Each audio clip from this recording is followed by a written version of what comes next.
Ya. Kardupa. Radio FM. Satu untuk tetap jadi nomor satu. Talk Radio. Medan. Baik pendengar Kardopa, kita lanjut lagi kebersamaan kita pagi hari ini Cakrawala Hukum. Hari ini kita mengangkat topik tentang pemungutan pajak berdasarkan kemampuan berkeadilan. Ada seorang tokoh besar dunia, yaitu Adam Smith, ini telah merumuskan 4 prinsip dasar. Namun dalam prakteknya ini kalau kita lihat kayaknya masih terasa rumit ya. Ada 4 prinsip dasar pajak yang sampai hari ini masih kita gunakan. Dan menariknya, prinsip ini sangat sederhana, tapi dalam prakteknya sering terasa rumit untuk masyarakat. Jadi hari ini kita akan membahas tentang mengapa pajak terasa berat. Apakah sistem pajak kita sudah adil? Bagaimana nih dampaknya bagi individu dan juga pelaku usaha? Tentunya bersama narasumber yang sudah hadir bersama kita pagi hari ini dari dosen Prodi Hukum Universitas Pelita Harapan Kampus Medan yang juga berprofesi sebagai notaris PPAT Kota Medan. Kita kenalan dulu dengan Bapak Dr. Albert Lodewijk Sentosa Siahaan SHMKN. Selamat pagi Pak. Halo, selamat pagi Mbak Desi.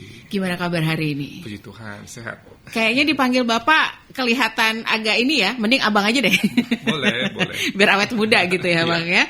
Oke, ini kalau kita lihat juga Bapak sebagai notaris ya, profesinya notaris PPAT Kota Medan gitu ya. Pasti bersinggungan soal pajak udah makanan sehari-hari ini ya Bang ya. Sesuai dengan topik kita hari ini, kita mau mengangkat tentang pemungutan pajak berdasarkan kemampuan berkeadilan. Nah, selain Bapak manggilnya anaknya siapa ini? Namanya atau gimana manggilnya? Pak siapa? Pak Albert boleh. Pak Albert, oke. Pak Albert atau Bang Albert ya. Tentunya aku didampingi juga oleh produser kita, ada Pak Peter Manopo. Selamat pagi Pak Peter. Pagi dia, apa kabar? Baik, alhamdulillah. Aku Pagi Pak Peter. Oke. Sudah datang ke Kardupa. Iya, senang sekali berada di sini Pak Peter. Senang sekali. Kita juga senang Abang sudah hadir bersama kita di sini untuk ngebahas yang ya kalau ngomongin tentang pajak udah stres duluan nih kita masyarakat ya Pak Peter ya. Ya, kadang-kadang masyarakat berpikir sederhana saja. Pajak itu menjadi beban. Bener. Kayak kesannya dipaksa gitu kita bayar pajak. Padahal intinya sebagai warga negara yang baik, taat pajak kan. Ya, kan ada istilah orang bijak taat pajak gitu ya. Cuman itulah realita di iya, apalagi kita udah bayar pajak, pajaknya dimain-mainin. Pajaknya dikorupsi gitu kan, gak enak banget nih Pak. karena rakyat membayar pajak kepada negara, tapi uang itu dikorupsi pula. Nah, itu dia. Kan amat sedih ya. Oke.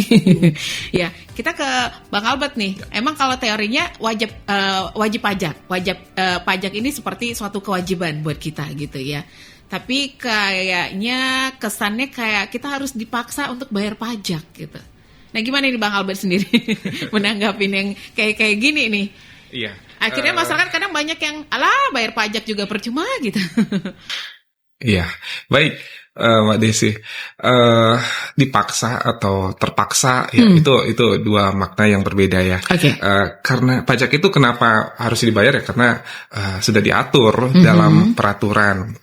Jadi kenapa sifatnya dipaksa? Karena ada sanksi. Oke. Kalau tidak membayarnya, kan jadi kita merasa terpaksa.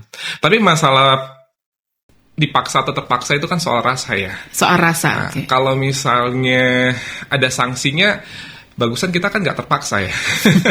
Karena terpaksa atau dipaksa pun tetap juga harus kita bayar. Kalau nggak kita kena sanksi kan Ya, gitu.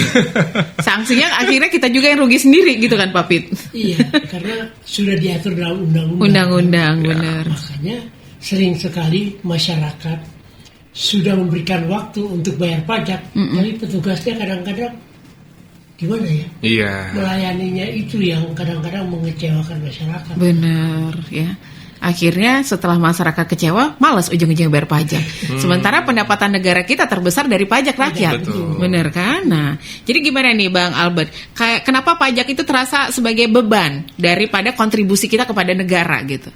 Iya, baik Mbak Desi. Jadi kalau dikatakan sebagai beban ya, kalau pajak ini kan kalau kita lihat dibayarkan sesuai dengan kemampuan membayar sebenarnya ya. Kalau tadi disampaikan Adam Smith itu mengatakan bahwa pajak itu harus adil. Adil itu apa sih kan gitu. Nah, adil itu ya kemampuan membayar pajak itu semakin tinggi ya semakin tinggi pula pajak yang dia bayar. Semakin rendah kemampuannya membayar pajak, semakin rendah pula pajak yang dia bayar. Kan gitu. Itu yang seharusnya, dan itu sebenarnya terakomodir dalam norma hukum di Indonesia. Kurang lebih seperti itu. Jadi kalau kita bicara tentang keadilan perpajakan, ya berarti yang punya kemampuan yang besar, contohnya punya penghasilan yang tinggi, dia akan membayar pajak yang lebih tinggi Lebih pula. tinggi, benar. Ya.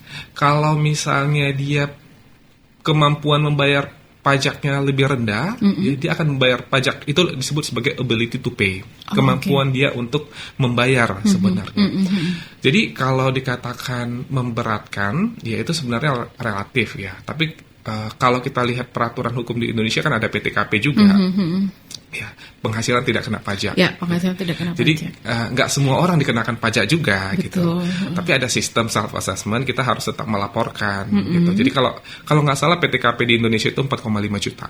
Ya. Itu masih belum membayar pajak, Belum, ya. membayar pajak, tapi tetap wajib melaporkan. Oke. Kurang lebih seperti itu. Itulah kurang lebih sedikit mengenai keadilan perpajakan itu. Tapi bagi orang yang punya penghasilan tinggi itu ada nanti yang disebut tarif progresif. Ya, oke, tarif progresif itu berlapis-lapis juga. Kalau misalnya Pak penghasilannya semakin tinggi, dia akan bisa dikenakan 5%, semakin tinggi lagi dikenakan 15%, 25%, bahkan sampai 30%. Ya, itu yang disebut progresif. Semakin tinggi penghasilannya, tarif pajak yang dikenakannya pun semakin tinggi pula. Gitu. Oke. Kira-kira, Mbak Desi. Karena kalau kita sebagai pekerja kan biasanya itu yang 5 juta ke atas baru kena pajak ya, Pak? 4.500.000. 4.500.000 udah kena pajak. 4.500.000 itu belum dikena, tapi di atas 4,5 juta itu dikenakan. Misalnya 5 juta 5 berarti juta. dikenakan dari 500.000. Betul. 5 juta dikurangi 4.500.000 dulu. Oh, Baru dari oke. 500.000 itu dikenakan pajak. Oke. Cuman kalau yang di bawah itu kita tidak kena pajak tapi wajib lapor masih Wajib ya. melapor kan gitu. Oke. Nah ini Pak Peter mungkin ada yang pengen disampaikan lagi Ya, itu kan di atas kertas. di atas kertas. Tapi realitanya gimana Pak? Iya, kalau realitanya seharusnya ya terjadi seperti itu, gitu. Kalau misalnya terdapat tidak seperti itu berarti udah di luar norma, di luar peraturan. Dan kalau di luar norma dan peraturan tetap ditagih, walau misalnya di bawah PTKP, ya kita kan punya namanya upaya hukum, Pak Peter. Ya, nggak terima dong kita penghasilannya di bawah 4,5, masa kita dikenakan pemeriksaan dan harus membayar lagi. Itu ada mekanismenya, kita bisa upaya hukum, ya, upaya hukum, upaya administrasi, bisa kita mengajukan keberatan, ya, ke kantor pajak. Itu mengenai penghasilan. Sebenarnya Mbak Desi, Pak Peter, pajak ini juga banyak jenis-jenisnya. Iya benar. Pajak penghasilan, ya itu dilihat dari berapa penghasilannya. Pajak pertambahan nilai, ya itu biasanya kita ketika beli, PPN tuh ya. ya PPN, gadget, laptop, komputer, ya elektronik itu di dalamnya nanti ada include PPN di dalamnya, ya. Dulu 10%, 11%, belakangan bahkan 12. bisa naik sampai 12%. 12. Oke. Ada lagi PPNBM, pajak penjualan barang mewah. Kalau dari namanya kan berarti kita udah tahu barang mewah kan, berarti barang mewah ini relatif tarif pajaknya paling tinggi gitu. Jadi karena dia tergolong barang-barang mewah gitu. Jadi melihat dari jenis pajaknya juga gitu. Kalau kita sehari-hari yang bekerja, kita sering bersentuhan dengan PPh, pajak penghasilan. Iya, pajak penghasilan, betul. Dan PPh itu juga tadi harus di atas 4,5 dulu kan gitu untuk karyawan di satu perusahaan. Kira-kira gitu Pak Peter. Ya itu skop nasional. Skop nasional. Tapi di daerah ada juga pajak kan? Iya, betul. Misalnya kita mau makan di restoran kena juga pajak. Iya, PPN. Kalau di restoran kita bukan ya? dikenakan pajak restoran. Pajak restoran ya. Oke. Ya, Pajak hotel. Pajak hotel ada. Oke. itu daerah yang kutip. Oh, berarti untuk pendapatan daerah berarti Iya. APBD ya. Cuma bagi masyarakat awam kan itu pajak. Iya, orang mikirnya itu pajak aja gitu, harus kita bayar. Asal bil kita terima, ada di bawahnya ditulis. Iya. Pajak 10%. Ya, oke. Iya. Kayak kita makan-makan, itu harga belum pajak ya Kak, pajak apa lagi? Ya, jadi kan kita karena makan kita bayar pajak. Kan pajak di restoran. Ketika kita nggak makan di restoran itu kan kita nggak bayar pajak restoran itu. Nggak Jadi bayar. ketika kita menikmati tadi, fasilitas dari restoran itu barulah kita dikenakan pajak. Ketika kita bekerja dan di atas PTKP barulah kita dikenakan pajak penghasilan. Ya, oke. kalau nggak bekerja kita nggak perlu bayar kena, pajak, bahkan oke. kita nggak perlu melapor karena nggak ada penghasilan. Kan Betul. gitu. Kira-kira. Jadi saya tetap melihatnya ya kalau adil itu walaupun berat di masyarakat, mungkin ya masyarakat harus kita berikan pemahaman ya bahwa pajak itu nggak jahat-jahat banget lah gitu. Gitu ya. Tapi ya mungkin ada juga oknum Pak Peter ya yang membuat ini menjadi berat gitu dan membuat itu ribet. Itu yang dikatakan Adam Smith itu sebenarnya pajak itu ya harus adil, harus punya kepastian hukum, harus memberikan kenyamanan bagi masyarakat, dan keempat harus efisien. Ya, Harus keempat itu harus ada dalam sistem pemungutan pajak itu. Ya, supaya apa? Supaya tercipta ekosistem pajak sehingga nanti masyarakat tadi di awal tidak terbebani Tidak atau merasa merasa berat. kok jahat ya gitu atau beban ya gitu. Jadi dia memungut pajak itu bisa secara mungkin lebih aware dan lebih ikhlas lah mungkin gitu ya, karena dia tahu tupoksinya, oh pajak restoran itu ketika saya makan di restoran, pajak penghasilan itu ketika saya mempunyai penghasilan, pajak PPN saya bayar ketika saya membeli sesuatu barang, ketika saya nggak beli barang itu saya nggak akan bayar tidak pajak akan itu. kena pajak. Ya. Jadi ya di situ letak keadilannya gitu. Oke. Jadi Di situlah resikonya. apapun keberatan masyarakat itu masih ada upaya hukum kan Masih ada upaya hukum. untuk menyampaikan ke misalnya ke kanwil pajak atau bagaimana masyarakat bisa menghadapi misalnya datanglah petugas pajak Anda sekian tapi dihitung-hitung kok enggak Nggak sesuai. Nggak pas Iya. gitu ya, Nggak nggak pas. sesuai gitu ya. Ya. jadi disitulah kita bisa melakukan upaya hukum ya. Iya, kalau dikatakan upaya hukum, mungkin banyak mindsetnya itu ke ranah pengadilan atau ke ranah litigasi gitu. Sebenarnya kalau dalam pengadilan, dalam upaya pajak itu ada namanya keberatan. Keberatan itu yang dilakukan di Kanwil kalau untuk pajak pusat ya. Kalau di daerah di Bapenda, Badan Pendapatan Daerah. Oke. Ya, itu daerah ada, provinsi ada. Jadi pajak provinsi ada juga, berbeda juga dengan pajak daerah. Ya, jadi tetap masyarakat berdasarkan undang-undang secara legal diberi kesempatan untuk Jadi melakukan tetap ada keberatan. ruang untuk Ada ruang, melakukan selalu keberatan, ada ya. ruang. Asalkan kita punya dasar dan argumentasi yang kuat untuk menyampaikan itu. Atau mungkin kita punya bukti ya, Betul. bukti yang kuat sebagai untuk yang menguatkan lah laporan kita tadi gitu ya. Penghasilan kita segini kan gitu kelihatan betul. gitu ya. Jadi dalam misalnya kita bicara penghasilan, itu bukti potong dari perusahaan kita ya kita sampaikan, atau bukti pembayaran slip gaji itu disampaikan. Oh, bahwa saya ini masih di bawah PTKP misalnya kan Oke. gitu. Kenapa saya dikenakan pajak gitu.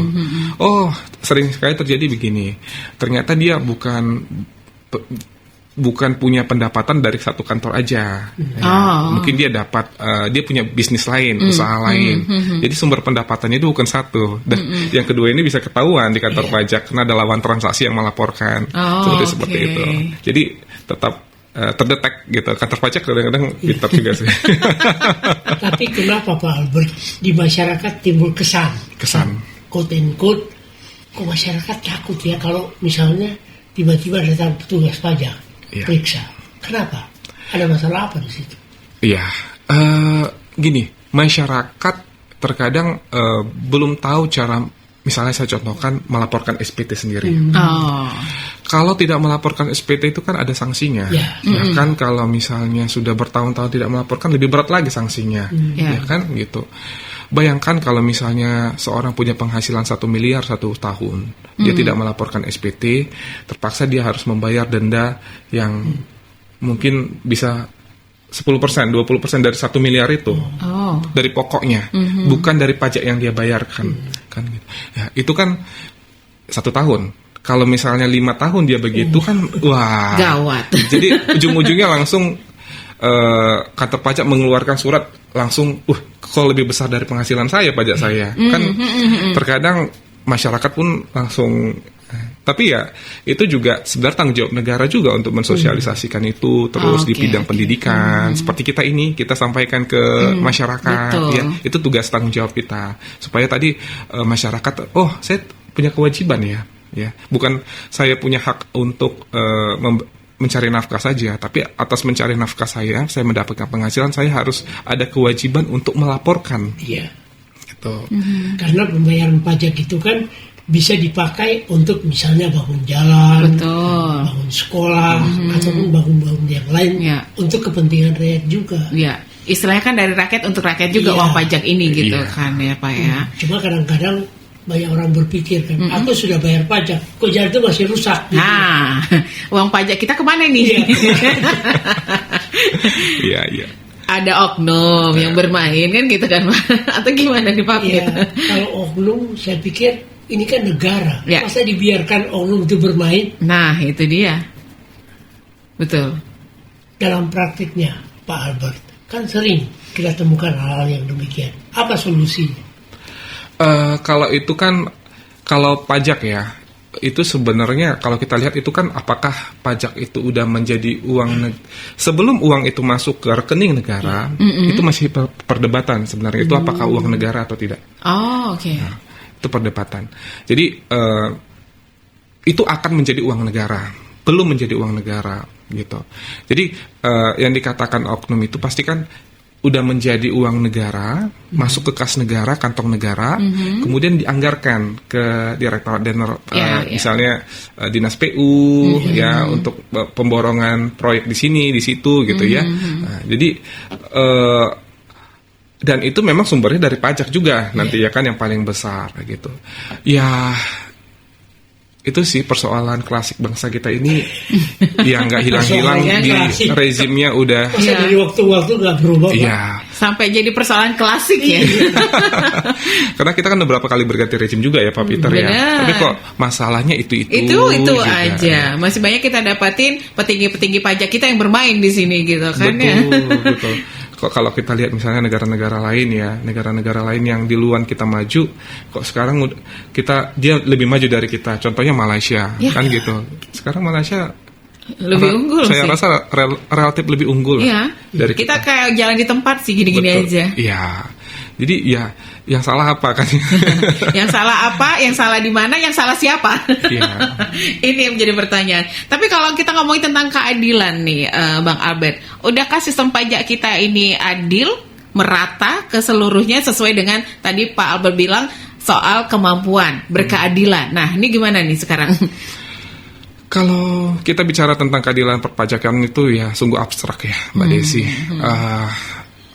Adil menurut saya mungkin belum tentu adil menurut Mbak Desi. Adil menurut Mbak Desi mungkin belum tentu adil menurut Pak Peter.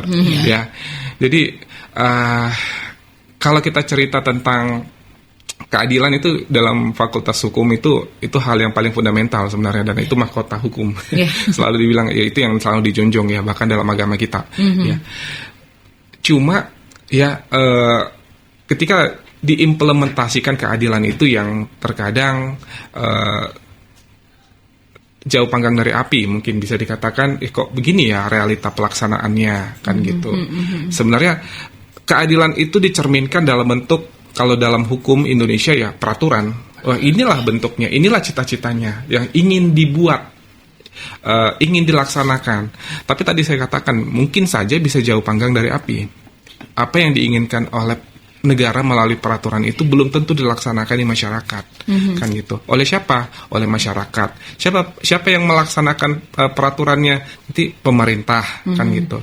Ya jadi butuh apa ya namanya relationship antara otoritas pemerintah dengan masyarakat itu ya harus ada hubungan baik dan saling kepercayaan. Tapi kalau misalnya diskusi kita tadi seperti ada oknum dan kok negara kita nggak maju gitu kan rasanya masyarakat itu apa bayar pajak jadi gitu kan gitu Pak.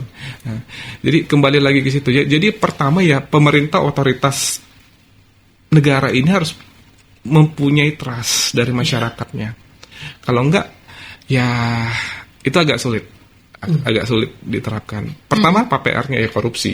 Ya itu kan karena pajak ini sebagai sumber penerimaan negara terbesar. Kalau uangnya tadi yang Pak Peter sampaikan dikorupsi oleh pemerintah, ya masyarakat pun merasa ini ya saya bayar ini ya karena saya ada sanksinya, bukan karena saya cinta Indonesia. NKRI.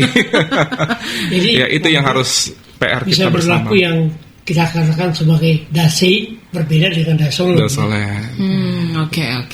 Baik pendengar Kardopa, nanti boleh ikutan gabung bersama kita. Kalau mau bertanya boleh ya di 4521350 atau juga untuk WhatsApp-nya di 0852 9000 9940. Jadi jangan kemana-mana. Kita balik lagi, tetap aja stay tune di Radio Kardopa di 99,4 FM dan juga live streaming kita di www.kardopafm.co.id.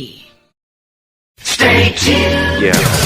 Kardopa Radio FM. Satu untuk tetap jadi nomor satu. Talk Radio. Medan.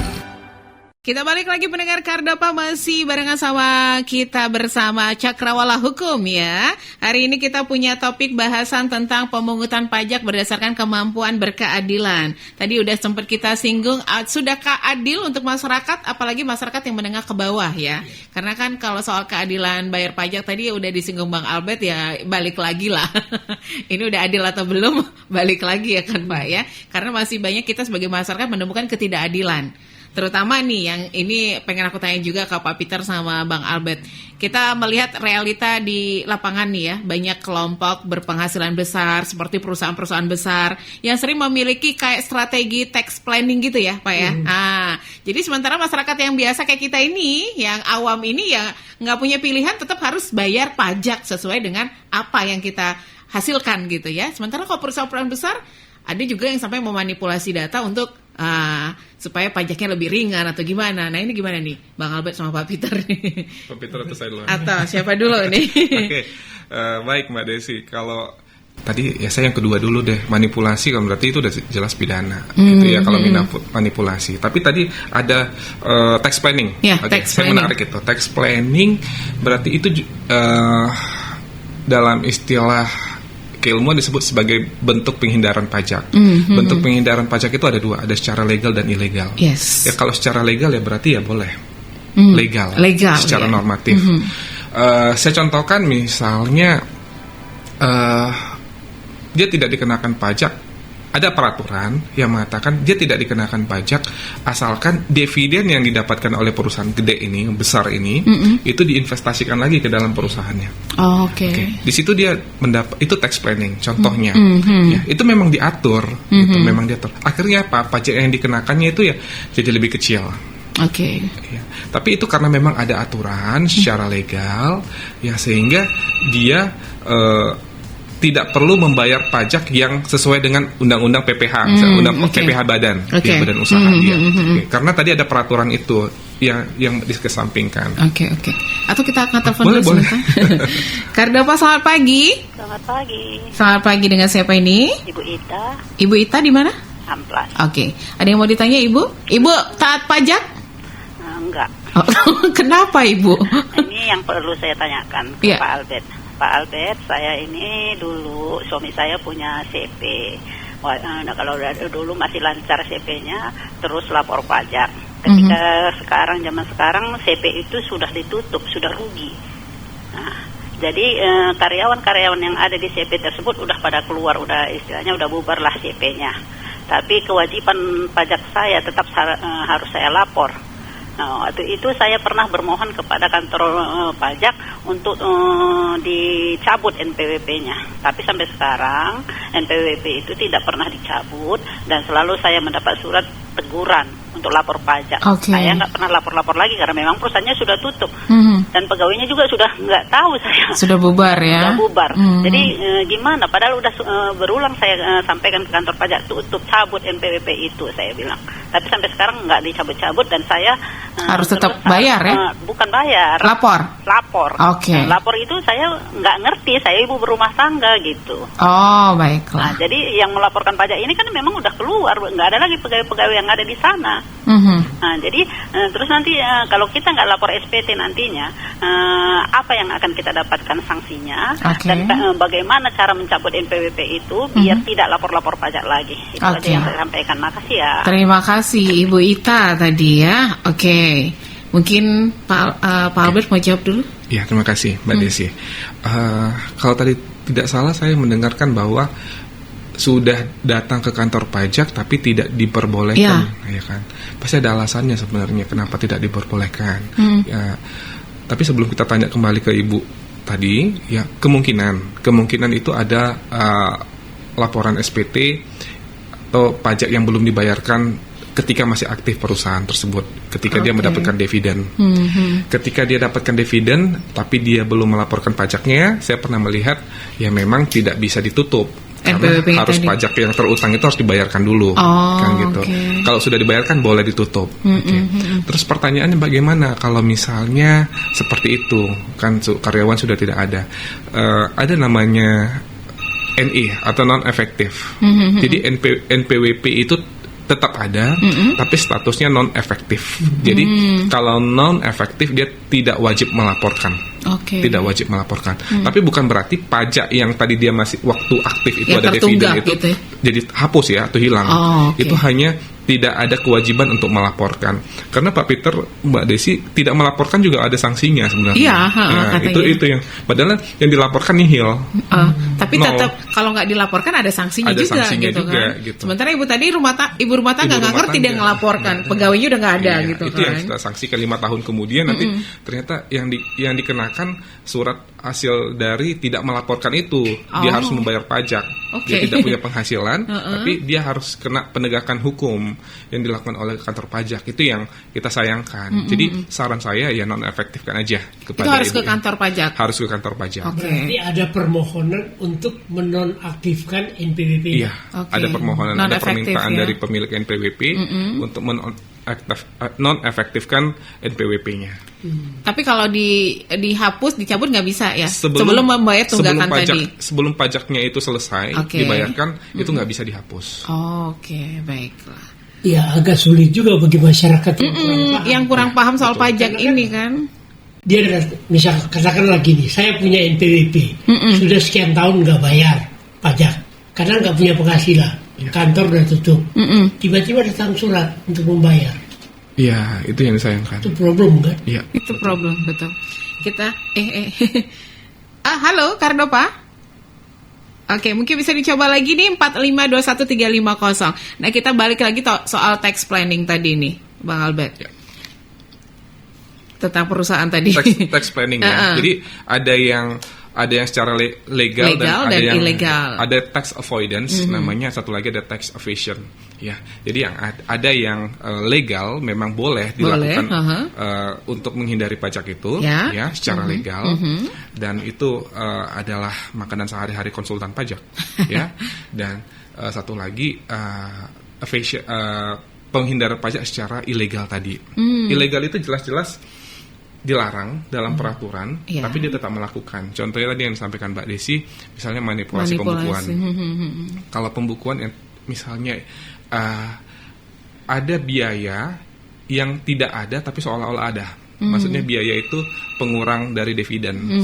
Ya. Misalnya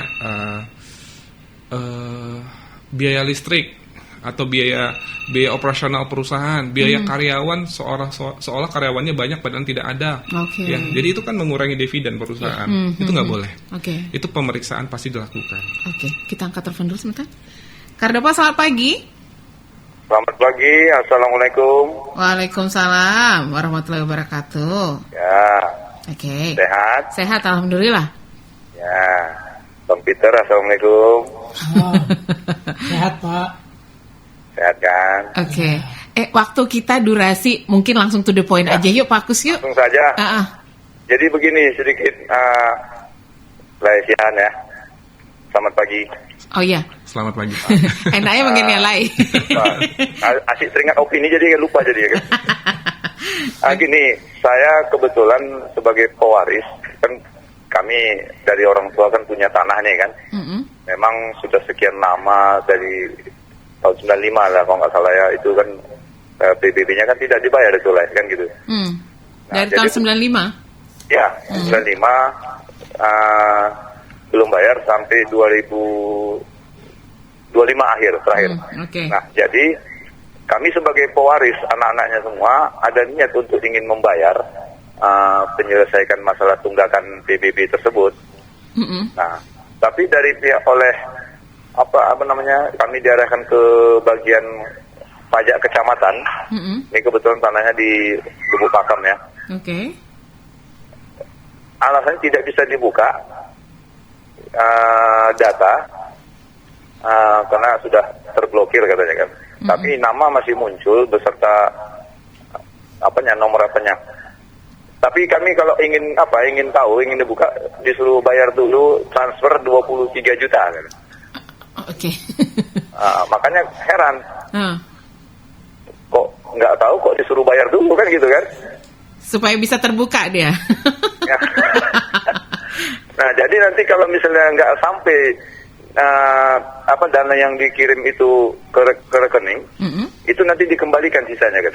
Apa mungkin gitu? Jadi yang ingin saya tanyakan, bagaimana sebenarnya kita mau, bukan nggak ingin taat pajak kan gitu kan? Kita mau menyelesaikan, kita mau tanggung jawab. Tapi malah dipersulit gitu ya? Jadi kan kalau ingin tahu kita berapa nilainya semua, kita kan dari sebagai pewaris ini kan bisa menyelesaikan yang berapa bagiannya kan gitu kan? Oke. Ini bagaimana kira-kira cara mengatasinya? Melalui cara pandang dari pihak notaris lah kan gitu. Baik. Oke, terima kasih. Terima kasih Pak Kuswanto. Waalaikumsalam. Nah, gimana Bang Albert? Kita jawab dulu, balik lagi nanti ke tapi kita jawab dulu ini. Kalau kan kita baru dengarnya sebagian ya. Saya takut ini sebagian dengar jadi salah menafsirkan, salah memahami gitu ya. Saya coba berpikir positif dan negatif supaya kita bisa lihat. Kalau positifnya ya mungkin betul ya, itu adalah akumulasi dari 25 tahun kalau nggak salah. Dari tahun 95 ke 35 tahun akumulasi pajak bumi bangunan. Ya bisa saja kalau misalnya tanahnya begitu luas kan bisa jadi puluhan bahkan ratusan juta. Kalau diakumulasikan setiap tahun pokok dan dendanya. Ya. Itu secara positif ya memang betul gitu. Tapi kan kita boleh dong mikir negatif juga ya. Walaupun ini asumsi ya. Kita nggak menuduh siapa-siapa ya, atau mungkin oknum. Itu uang itu dikirim ke rekening siapa satu. Kalau ke rekening pribadi ya berarti kita sanksikan. Ya, kita sanksikan, betul. Kalau dikirim ke rekening pemerintah daerah, Pemda di Bank Sumut misalnya ya. Itu ya logik. Ya masih masuk akal gitu. Tapi kalau ke pribadi, rekening pribadi ya ini itu berarti ini dipertanyakan. Kemudian kalaupun dia itu ke Bank Sumut, nama pemilik nama rekeningnya adalah pemerintah kota Deli Serdang, Kabupaten Deli Serdang misalnya, ya itu juga bisa kita telusuri nanti bukti bayarnya mana. Itu bisa kita minta ke Bapenda. Soalnya kan tadi katanya kalau nggak seperti 23 juta tadi ya, kalau tidak sesuai itu uangnya akan dikembalikan gitu katanya tadi kan. Kalau tidak sesuai uang akan dikembalikan. Nggak, maksudnya kan mereka suruh transfer dulu 23 biar kebuka nih katanya kan. Jadi nanti setelah kebuka ternyata nggak 23 juta, sisanya dikembalikan gitu tadi. Maksudnya gitu tadi Pak Kuswanto. Apakah memang dikembalikan kan gitu pertanyaan. Artinya gini, seharusnya terbuka dulu baru itu dibayarkan kan. Makanya gitu, untuk membuka tadi mereka harus bayar dulu kan gitu. Dan untuk soal buka membuka itu kan kewenangan otoritasnya siapa? Pemerintah daerah misalnya. Berarti harus dibuka dulu baru itu baru ketahuan kan berapa. Nah, jadi ya saya cuma bisa katakan hati-hati sih. Iya ya. sih. Hati-hati dengan hal begitu. Tapi memang saya pernah juga di kantor notaris PPAT hal begitu juga memang betul itu untuk ke pemerintah daerah gitu. Saya minta bukti bayarnya. Kan saya ditagih sama klien, mana buktinya? Saya tunjukin gitu ya. Jadi itu bisa jadi betul, bisa jadi tidak, asalkan harus ada bukti yang jelas. Jadi intinya Pak Albert, pemerintah daerah harus transparan terhadap ini ya. Transparan gitu. Dan kalau memang sudah tidak ditemukan lagi NOP-nya ya, opsi kedua ya bisa saja itu dibuat NOP yang baru, PBB yang baru gitu terhadap objek yang sama. Kalau sudah 25 tahun saya rasa ya lebih baik sih gitu. Dibuat yang baru. Iya sih, karena udah terlalu lama juga kan. Terlalu lama juga dan bukan kesalahan wajib pajaknya, kesalahan pemerintahnya yang tidak menjaga data NOP itu kan bisa hilang kan gitu. Jadi kan kesalahan tak di mana kan gitu. Betul. Cuma kadang-kadang dalam praktiknya kan pemerintah memaksa untuk membayar dulu. Itu yang saya sayangkan kan. Itu kan salah satu alibinya selalu untuk PAD, pendapatan asli daerah. Nah, tapi ya kalau untuk daerah tadi rekeningnya ke pribadi atau ke pemerintah daerah itu kan harus jelas kan gitu. Kalau bicara ini uang loh, bukan ini sensitif gitu ya. Dan bukan sedikit. Banyak itu. Betul, bukan sedikit ya. Jadi bisa jadi oknum, bisa jadi betul. Jadi harus hati-hati. Hati-hati. Kita cek and recheck aja dulu gimananya. Buktinya apa itu sudah distorkan. Oke. Line telepon kayaknya kita sudah tutup ya Pak Pit ya, karena udah mau jam 10 juga. Tapi ini terkadang memang kita mau bayar pajak nih Bang Albert. Cuman kadang agak dipersulit ya, belok sana belok sini, istilahnya pajak kendaraan.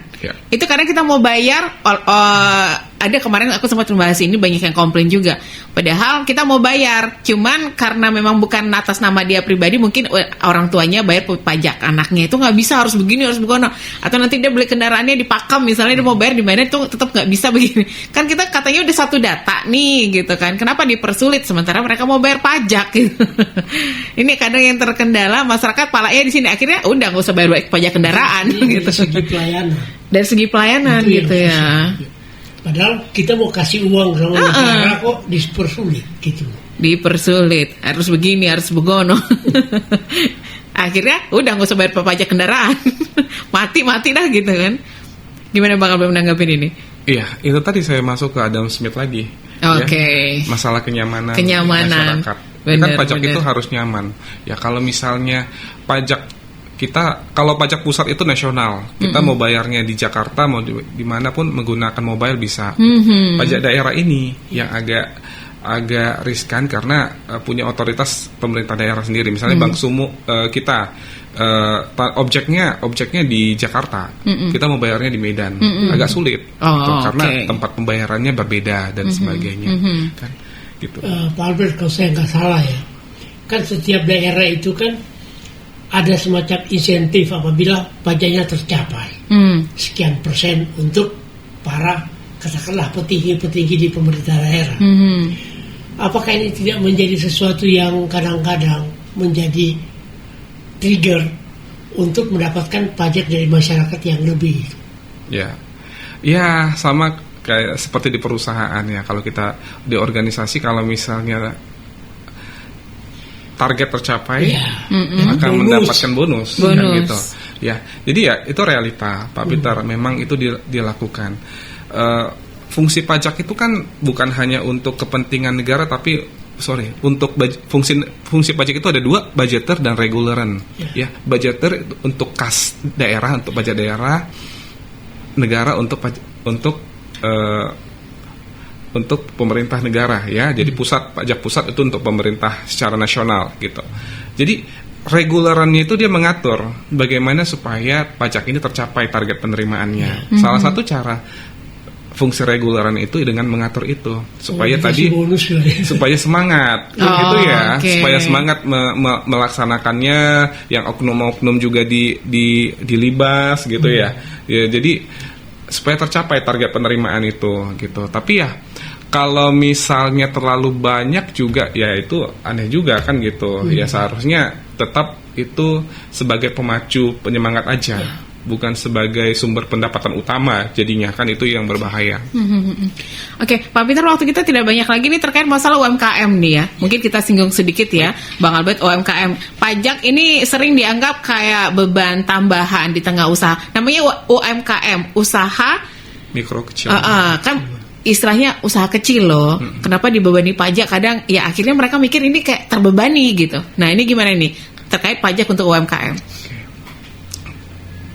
Untuk UMKM ada dua pilihan. Mau dia menggunakan tarif pajak progresif, yang tadi saya katakan semakin besar penghasilannya semakin tinggi pajaknya, bisa dari bruto. Dua pilihan kalau UMKM ini. Sangat simpel. Berapa dari peredaran brutonya tinggal dikalikan 0,5%. Misalnya UMKM ini tukang jual lontong, nasi goreng Ya. di pinggir jalan, itu UMKM gitu. Berapa bruto mereka tinggal dikalikan 0,5 aja. Misalnya pendapatan harian mereka 500.000, 500.000 dikali 0,5%. 0,5. Tapi kalau dia memilih menggunakan tarif progresif, berarti harus menggunakan pembukuan. Oke. Pembukuan itu kan ada debit kredit, maksudnya ada pendapatan bersih, kotor, ada bersih. Bersih itu dapat dari kotor dikurangi biaya, kan gitu. Jadi barulah dapat neto, kemudian dikalikan dengan pajak progresif tadi 5%, 15%, 25 sampai 30. Oke, lebih tinggi yang progresif ya? Relatif, belum relatif tentu. ya? Belum. Oh, Kalau dari gini- berdasarkan dari penghasilan dia ya? Ya, kalau bruto kan kita nggak melihat berapa biaya yang dia keluarkan. Oh, Kalau misalnya perusahaan-perusahaan rintisan startup yang sekarang itu semua bakar duit dulu, rugi dulu. Rugi dulu. Dari kerugiannya dia harus bayar pajak loh, 0,5%. Oh, Sebenarnya kan oke. nggak fair, Ya, ya, nggak ya. adil. Tapi dia memilih itu mungkin karena Mungkin dia memilih yang itu, mungkin karena 0,5 tadi. 0,5% kesannya kecil, Kecil, oke, padahal benar. besar. Oke, kalau dihitung-hitung lumayan juga gitu ya. Lumayan juga. Jadi untuk UMKM diberikan dua pilihan. Boleh Oke. yang 0,5 dari 0,5, bruto dan progresif tapi dari neto, dari Oke. bersih. Tinggal milih aja yang Iya. mana gitu ya. Nah, sekarang ini kan eranya digital ya Pak ya, ekonomi digital, semua serba digital, termasuk ada e-commerce juga, platform-platform digital, ada influencer juga. Ini kan kemarin sempat ada naik berita influencer ini selebgram ini juga bakal dikenain pajak gitu. Karena penghasilannya banyak. Penghasilannya lumayan sih itu. Ini gimana ini di era digital saat ini? Ya, itu kan era sekarang ya. Mungkin peraturan kemarin itu belum mengakomodir tentang itu gitu. oke. Tapi filosofi dari PPH kan pajak penghasilan, pajak atas penghasilan, penghasilannya dapat dari mana pun itu harus ada pajaknya. Oke. Bahkan saya katakan sering sekali yang pekerjaan-pekerjaan yang ilegal pun itu tetap penghasilan harus bayar pajak. Bayar Ya, pajak. misalnya dia pengedar narkoba sekali. Itu pengedar narkoba pekerjaan Atau judi ilegal. online ya. Tapi pajak tidak mengenal itu. Dia Oke. tetap harus bayar pajak pengedar Oke, narkoba ha-ha. ini. Jadi tetap influencer, e-commerce, platform global itu yang terdetek ya, ataupun yang tidak terdetek oleh kantor pajak itu sebenarnya dalam Undang-Undang PPH itu dikenakan pajak penghasilan, pajak atas suatu penghasilan dia. Oke, Gitu. oke. Ini agak sedikit berkeliaran di kepalaku ini Pak. Pejabat-pejabat kita yang punya barang-barang mewah itu bayar pajak nggak sih? Nah, ini yang disayangkan ya. Kadang mereka di sosmed kayak pamer-pamer gitu, apalagi istri-istri pejabat nih kan ya. Iya. Nah, ini kena incaran pajak nih. Kalau di Tiongkok itu udah dilarang. Kalau misalnya pejabat Punya pameran barang mewah, kalau begitu dia suaminya bisa dipecat, Oke. atau istrinya foto tas Hermes, Flexing. flexing dan sebagainya. Tapi kan flexing itu belum tentu dia itu miliknya Iya. sebenarnya. Bisa jadi dia cuma di endorse atau Iya, gimana gitu ya. iya. Jadi kepemilik PPNBM itu kan atas kepemilikan. Misalnya PPNBM ketika kita membeli tas Hermes yang mahal itu baru kita bayar pajak. Betul. Tapi kalau tas Hermesnya punya Pak Peter, saya pinjem terus saya foto. Hanya untuk keperluan foto-foto aja Ya, gitu ya. Itu kan memang bukan Tapi kalau di endorse kan mereka dibayar. Berarti kena pajak juga dong Iya. kan, dia influencer misalnya atas gitu. pendapatannya. Atas dia pendapatannya, dikenakan benar. PPH, Ha-ha, tapi ha-ha. bukan PPNBM atas barangnya itu. PPH tadi, pajak Ya, penghasilan. Pajak penghasilannya dia wajib bayar kalau Betul. dia menerima itu. Ya, tadi filosofi PPH itu kan pajak atas penghasilan. Ya. Dari manapun penghasilannya, legal ilegal. Ilegal sekalipun harus Ilegal bayar sebenarnya pajak itu. ya. Kalau ilegal kan itu urusan ranah pidana nanti. Iya, betul. Ya, pidana umum, pidana Kalau umum. ketahuan. Kalau ketahuan. Kalau enggak, Seperti terkaitnya tadi manipulasi data pun kalau ketahuan berbahaya nih kan Pak ya. Ya, itu manipulasi Ada data ya pidananya. pidana. Ada pidana masuknya ya. Oke. Waktu kita tidak banyak lagi Pak Peter, mungkin ada yang pengen ditanya lagi ke Bang Albert atau pengen yang disampaikan? ya, cukup. Saya pikir Pak Albert pun sudah banyak memberikan sesuatu untuk Betul. kita, untuk pendengar. Cuma yang penting bagi kita, bagaimana pajak yang kita bayarkan itu Balik lagi ke kita, betul-betul ya? ke kita. Ya, ini sampai ada yang komen juga nih di TikTok. Dari pandangan kita yang awam ini ya Pak, pajak itu lebih kayak upeti zaman kerajaan dulu. Kita bayar untuk digunakan suka-suka sama penguasa. Pakai APBN untuk MBG aja jelas-jelas nggak pernah ada dialog sama rakyat. MBG kena lagi. Seenggaknya sama DPR atau DPD lah sebagai perwakilan rakyat untuk menyampaikan, kan ini yang dipakai uang rakyat dari pajak tadi gitu ya. Sampai-sampai juga ada yang WhatsApp udah males bayar STNK pajak kendaraan karena ujung-ujungnya pajaknya dikorupsi para koruptor. Ini satu hal mungkin yang pengen Bang Albert sampaikan ke masyarakat kita, gimana meningkatkan keinginan masyarakat untuk bayar pajak bisa seperti dulu ya Pak. Dulu kan kita kalau bayar pajak senang pajak. Sekarang kan masyarakat udah kayak males banget bayar pajak gitu. Nah ini gimana nih? Apa seharusnya yang dilakukan pemerintah kita gitu ya? Iya. Kalau misalnya saya mau lihat dari dua sisi ya, dari sisi masyarakat dan dari sisi pemerintah. Ya, kalau kita bicara tadi pajak, ternyata kan tadi kita udah simpulkan bahwa pajak itu nggak jahat-jahat banget lah. Sebenarnya tidak. Kalau kita paham. Harapannya masyarakat itu bisa lebih teredukasi, baik edukasi individu sendiri, ya, maupun diedukasikan oleh pemerintah selaku orang yang menikmati, menerima dan memanfaatkan, yang ujung-ujungnya untuk rakyat juga sih. Benar. Gitu. Jadi masyarakat itu harus paham, ujung-ujungnya secara tidak langsung pajak itu untuk kamu juga. Ya, balik lagi ke kita gitu. Contohnya apa? BPJS, Raskin. Kalau ketika COVID itu kita dapat kuota internet dari pemerintah, ya, kemudian jalan-jalan ini kan gitu. Tapi secara tidak langsung, dia bukan secara teori kontrak. Saya bayar pajak 1 miliar, saya dapat apa ya dari pemerintah? Kita nggak bisa bilangkan begitu kepada negara, karena itu bukan teori kontrak sosial. Kontribusinya secara tidak langsung kita terima dari negara, pembangunan jalan, listrik. Terus kita biaya hidup di Kota Medan tidak berbeda pasti dengan Singapura dan Malaysia kan gitu. Jadi itu kenapa? Karena pemerintah menjaga inflasi. Dia memberikan subsidi minyak. Kalau misalnya minyaknya itu tidak disubsidi, ini lagi perang di Iran, harga minyak ketika itu pasti biaya distribusi naik dan terjadi inflasi. Rentetannya efek dominonya itu akan kepada harga-harga pokok barang, ya, makanan kita sehari-hari, ya, itu dijaga oleh negara, pemerintah. Berarti negara ini bekerja sebenarnya, ya. Hanya saja kita tetap harus mengawasi, ya apa yang dilakukan oleh pejabat pemerintah pengelolaan kita negara ini, kan gitu, apa yang terjadi, gitu. Kepada pemerintah, saya cuma mengatakan begini, ya, kita harus bangun relationship kepada wajib pajak masyarakat. Dan itu memang sering dilakukan, terutama kepada wajib pajak besar, ya, relationship itu. Jangan jadi relationship yang negatif, yaitu jadi ajang kong kali kong, ya, dengan WP besar ini. Tetapi anggaplah wajib pajak besar ini sebagai tulang punggung penerima negara yang gede juga, besar juga, gitu. Jadi memang itu butuh dijalin hubungan antara wajib pajak besar dengan negara, supaya wajib pajak besar ini bisa membayar pajaknya dengan baik dan dengan tepat, ya.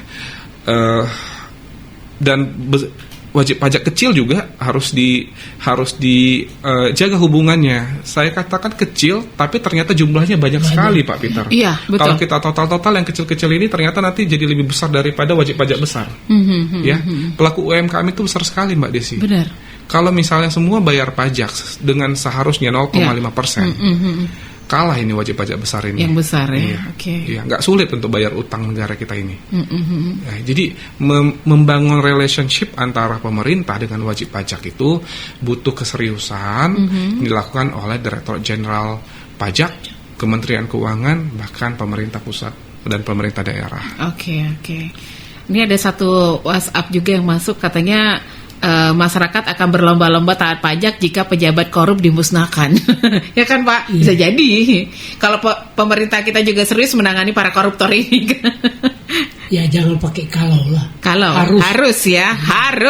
Baiklah. Ada yang pengen disampaikan ini Bang Albert untuk pendengar kita pagi hari ini terkait bahasan kita sebagai closing statement? Jangan takut bayar pajak, itu aja. Orang bijak taat pajak gitu ya. Pak Peter gimana? Ya, semoga pajak yang kita bayarkan dinikmati juga oleh kita sebagai masyarakat. Betul ya. Itu aja. Jangan suka-suka penguasa kita aja ya. Baik pendengar Kardopa, terima kasih untuk kebersamaannya. Yang sudah gabung juga di live TikTok, line telepon, di WhatsApp juga terima kasih ya. Semoga ya kita harapkan ya itu tadi, kita sebagai masyarakat mengharapkan kita sudah bayar pajak ya dari rakyat untuk rakyat, kembali ke rakyat lagi gitu ya Pak ya. Terima kasih kebersamaannya, jangan kemana-mana, tetap aja stay tune di Radio Kardopa. Kita pamit dulu dari Cakrawala Hukum, sampai ketemu di lain kesempatan. Nanti kita akan lanjut lagi kebersamaannya Desi sampai jam 11 tentunya di Parya Wanita. Tetap aja stay tune terus. Selamat pagi. Terima kasih. Ya, terima kasih juga Pak Albert, Pak Peter. Terima kasih dan sampai jumpa. Stay tuned. Kardopa Radio FM. Satu untuk tetap jadi nomor satu. Talk Radio.